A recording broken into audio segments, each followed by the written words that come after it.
আর আল্লাহ রব্বুল আলামিন বলল, তুমি কলেমার শেষ অংশ লেখনি কেন?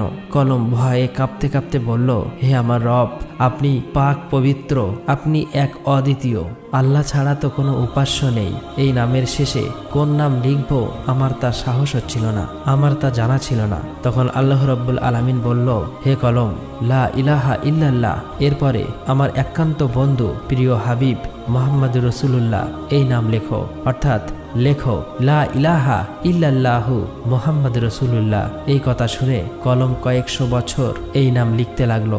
অতঃপর মহান রব্বুল আলামিন আর সে মুহাল্লার উপর বিশাল বিশাল স্তম্ভ সৃষ্টি করলেন এবং সেগুলি 7 তবক জমিন আসমানের ভিতর পুঁতে রাখলেন। তাফসীর কারকরা উল্লেখ করেছেন যে এক একটি স্তম্ভ থেকে আর এক স্তম্ভের দূরত্ব 700 বছরের পথ। তারপর আল্লাহ তাআলা আরশ সৃষ্টি করলেন এবং এই আরশ বহন করার জন্য সামান্য কয়েক মুহূর্তে